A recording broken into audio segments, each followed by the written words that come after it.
दोस्तों, स्वागत है आपका आशी स्टोरी वर्ल्ड यूट्यूब चैनल पर। आज की कहानी है बेईमानी का फल। किसी गांव में एक सुनार रहता था। वह बहुत गरीब था।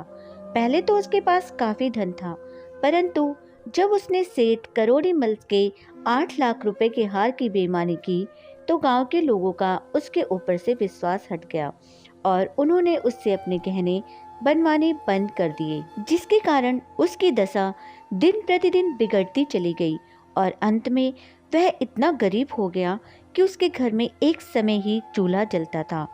उस सुनार के पड़ोस में एक गरीब ब्राह्मण भी रहता था। दोनों अच्छे दोस्त थे। वह ब्राह्मण कथा आदि सुनाया करता था, जिससे उसे सारे लोग पंडित जी के नाम से पुकारते थे। एक दिन दोनों ने सोचा कि अब कहीं कमाने चला जाए, जिससे कि घर का पालन पोषण हो सके। ऐसा विचार करके वे शहर पहुंच गए। शहर में पहुंचकर दोनों ने एक अच्छा स्थान देखकर अपना अड्डा जमाया। सुनार तो गहनों आदि का लेन देन करने लगा और पंडित जी अपनी पोथी पत्रा फैलाकर बैठ गए। अब दोनों ने महीने भर में खा पीकर कुछ पैसे कमाए। इसी प्रकार उन्होंने 6-7 महीने काम करके कई हजार रुपए बचा लिए। जब 6-7 महीने हो गए तो सुनार ने कहा, पंडित जी, अब तो हम अपने गांव जाना चाहते हैं। अब तक बहुत कमाया, अब घर चलना चाहिए। तुम्हें चलना है या नहीं? पंडित जी ने उत्तर दिया, भाई, मुझे तो जाना नहीं है, तुम चले जाओ, परंतु यह मेरे 5,000 रुपए मेरी स्त्री को दे देना। यह कहकर पंडित जी ने सुनार को 5,000 रुपए दिए और एक सरकारी कागज मंगवाकर उस पर सुनार से लिखवाया कि पंडित जी ने मुझे 5,000 रुपए अपनी स्त्री को देने के लिए इस तारीख को दिए हैं। यदि मैं इन रुपयों को उसकी पत्नी को नहीं दूं, तो वह मुझसे 10,000 रुपए ले लेगा। यह लिखवाकर पंडित जी ने सुनार के हस्ताक्षर कराए और कागज को अपने पास रख लिया। इसके पश्चात सुनार चला गया। वह घर पहुंचा तो उसने 10,000 रुपए अपनी पत्नी को दिए और सब हाल सुनाकर कहा कि इसमें से 5,000 रुपए पंडितानी को दे आओ। यह रुपए चलते समय पंडित ने उसके लिए दिए हैं। लेकिन उसकी पत्नी ने कहा, तुम यह रुपए पंडितानी को क्यों देते हो? पंडित आकर हमारा कुछ बिगाड़ थोड़ी लेगा। सुनार ने उसे बहुत समझाया, लेकिन वह नहीं मानी। अंत में उसने पंडित जी के रुपए भी अपने पास रख लिए।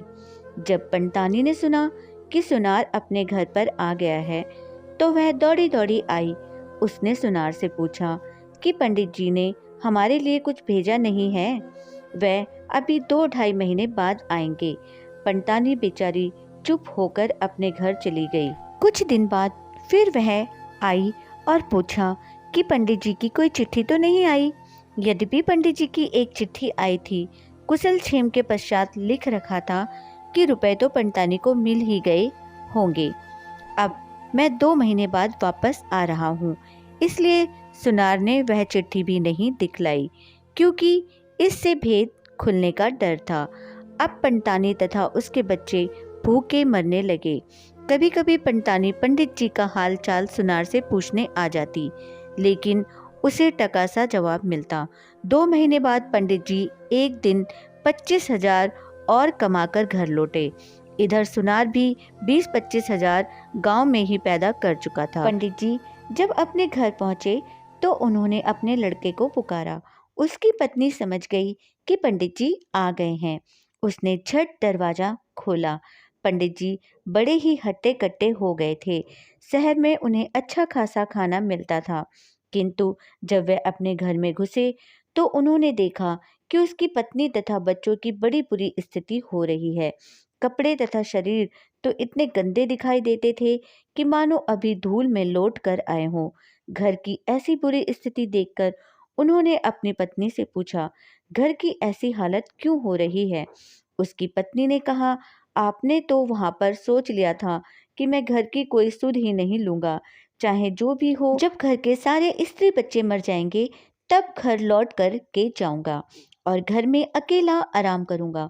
पत्नी की बात सुनकर पंडित जी ने कहा, कैसी बातें करती हो? मैंने तो मित्र सुनार के हाथ 5,000 रुपए और एक चिट्ठी भी तुम्हारे लिए भेजी थी। पत्नी ने कहा, क्यों झूठ बोलते हो? रुपए कहाँ भेजे थे?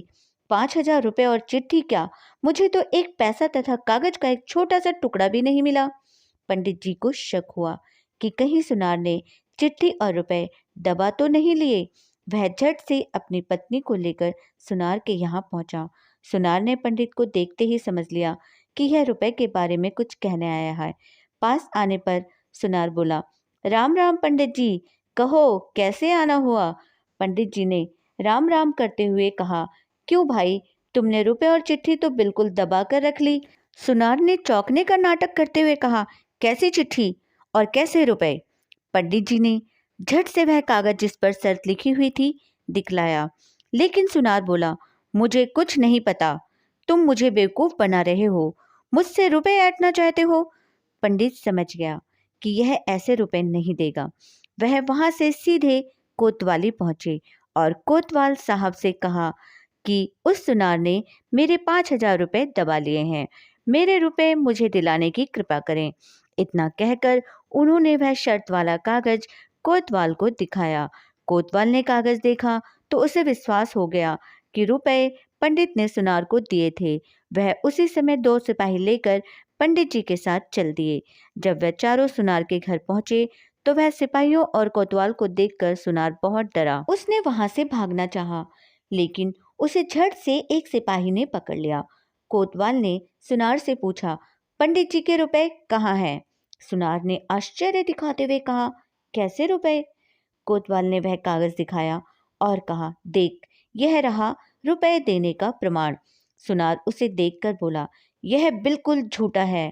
कोतवाल ने जब यह सुना तो उसने बगल में से एक कोड़ा निकालकर तड़ाक से सुनार को जमा दिया और कहा, यह हस्ताक्षर किसके हैं? यह सुनार की मोहर किसने लगाई? कोड़ा पड़ते ही सुनार चीखता हुआ बोला, सरकार, सच कह रहा हूं, मैंने रुपए नहीं लिए। इतने में ही एक सिपाही उसके कमरे में से एक चिट्ठी उठा लाया तथा कोतवाल को चिट्ठी देते हुए बोला, देखें हजूर, यह किसकी चिट्ठी है? कोतवाल ने चिट्ठी लेकर पढ़ी। यह वही चिट्ठी थी जिसे पंडित ने सुनार को दी थी। कोतवाल ने उसे पढ़कर कहा, देख, दूसरा प्रमाण यह रहा, या तो सारे रुपए लाकर दे दे, नहीं तो इतनी मार लगाऊंगा कि तेरे होश ठिकाने आ जाएंगे। इस बार सुनार डर गया। उसने झट से 10,000 रुपए लाकर पंडित को दे दिए। लेकिन कोतवाल ने कहा, अभी 2,000 रुपए और सजा के पंडित को दे। आखिरकार उसने 2,000 रुपए और लाकर पंडित को दे दिए। पंडित प्रसन्नता पूर्वक अपने घर चला गया। कोतवाल सुनार को हथकड़ी पहनाकर जेल ले गया। उसे 1.5 वर्ष की सजा हो गई। कुछ दिनों में उसके घर का बचा कुचा धन भी समाप्त हो गया और उसकी पत्नी को मांग मांग कर अपना गुजारा करना पड़ा। बेईमानी का यही नतीजा होता है। दोस्तों, यह थी हमारी आज की कहानी। उम्मीद करती हूँ आपको पसंद आई होगी। आपका क्या कहना है इस कहानी के बारे में? हमें कमेंट करके ज़रूर बताएं। वीडियो को लाइक करके चैनल को सब्सक्राइब करना मत भूलिएगा प्लीज़। मेरा चैनल नया है, मुझे सपोर्ट कीजिए। आपका कीमती समय देने के लिए दिल से शुक्रिया।